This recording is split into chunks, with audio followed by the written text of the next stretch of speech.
નમસ્તે ફ્રેન્ડ, તમારું સ્વાગત છે મારા કિચનમાં। આજે હું તમારી સાથે શેર કરીશ ટમાટા સોસની રેસીપી।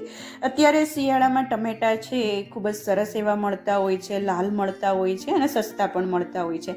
તો આ ટાઈમે આપણે ટમેટાનો સોસ બનાવી આખા વર્ષ માટે જો સ્ટોર કરી લઈએ તો ઘરનો સોસ છે એ ખાવા માટે સારો રહેશે। સૌથી પહેલાં મેં 500 ગ્રામ ટમેટા લઈ લીધા છે, તે ધોઈ લીધા છે। અને ટમેટા છે એ જો તમને બની શકે તો લાલ અને દળવાળા મળે એવા લેવાના। ટમેટાને મોટા મોટા કટ કરી કુકરની અંદર એડ કરી દઈશું અને આપણે આ ટમેટાને છે આપણે બાફવાના છે। ટમેટા સરસ રીતે કટ થઈ ગયા છે। અડધો કપ પાણી એડ કરી દઈશું। પાણી છે એ વધારે પડતું એડ નથી કરવાનું કેમ કે ટમેટામાં નેચરલી જ પાણી હોય છે। હવે એક પોટલી બનાવશું, એની અંદર એક કટકો તજનો, થોડોક ટુકડો બાદિયાનો, 3 થી 4 લવિંગ, 4 થી 5 મરી અને એક એલચીનો દાણો એડ કરી પોટલી વાળી અને કુકરની અંદર આપણે મૂકી દઈશું। આ મસાલાથી સરસ એવી ટમેટા સોસની અંદર ફ્લેવર આવશે।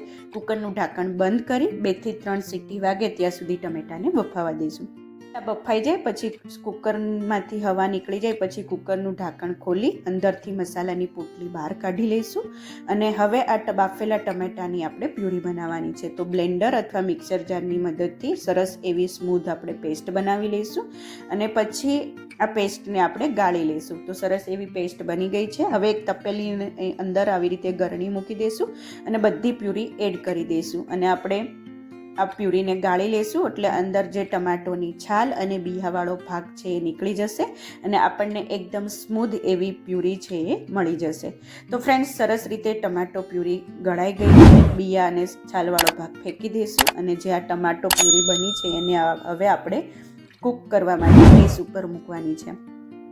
હવે 10 થી 15 મિનિટ ગેસની ફ્લેમ મીડિયમ ટુ હાઈ રાખી આ ટમાટો સોસને કૂક થવા દઈશું। વચ્ચે વચ્ચે હલાવતા જશું, જેમ જેમ પાકશે એમ કલર ચેન્જ થતો જશે।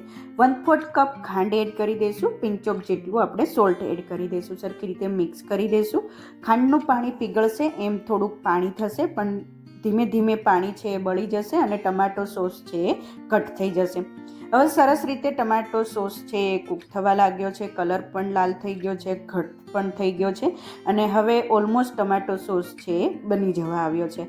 તો ફ્રેન્ડ્સ, આ ટાઈમે બજાર જેવો કેચઅપ બનાવવા માટે અડધી ચમચી કોર્નફ્લાવર લઈ 1 ચમચી પાણી એડ કરી એની સ્લરી બનાવી લઈશું અને એ સ્લરી આપણે ટમાટો સોસની અંદર એડ કરી દઈશું।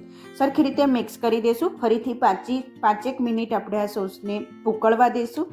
સરસ એવો ઘટ એવો કેચઅપ બનીને રેડી થઈ ગયો છે। ગેસની ફ્લેમ બંધ કરી દઈશું। 1/4 ટીસ્પૂન મરચું પાવડર એડ કરી દઈશું। 1/4 ટીસ્પૂન આપણે કાળા મરીનો પાવડર એડ કરી દઈશું। સરખી રીતે મિક્સ કરી દઈશું। સરખી રીતે સારી એવી ફ્લેવર આવશે મરી પાવડરના લીધે। હવે આ ટમાટો સોસ છે એ બનીને રેડી થઈ ગયો છે। ઠંડો થવા માટે સાઈડમાં મૂકી દઈશું। ઠંડો થઈ જાય પછી આ સોસને તમે યુઝ કરી શકો છો। એરટાઇટ બોટલની અંદર ભરી 3 થી 4 મહિના માટે તમે આ સોસને સ્ટોર પણ કરી શકો છો। ફ્રેન્ડ્સ, આખા વર્ષ માટે સ્ટોર કરવા માટે તમે આની અંદર પ્રિઝર્વેટિવ યુઝ કરી શકો છો। 2 ચમચી તમે વિનેગાર એડ કરી દો તો આ ટમાટો કેચઅપ છે એ લોંગ ટાઈમ માટે સારો રહેશે।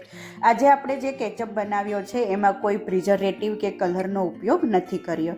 તો ફ્રેન્ડ્સ, તમને આ મારી ટમાટો કેચઅપની રેસીપી કેવી લાગી મને ચોક્કસથી જણાવજો અને જો તમને મારી આ રેસીપી પસંદ આવી હોય તો પ્લીઝ લાઇક કરજો, શેર કરજો અને સબસ્ક્રાઈબ કરી બાજુમાં રહેલા બેલ બટનને પ્રેસ કરી દેજો જેથી તમને મારી નવી રેસીપીનું નોટિફિકેશન મળતું રહે। Thank you for watching. ફરીથી મળીએ એક નવી રેસીપી સાથે, ત્યાં સુધી બાય બાય।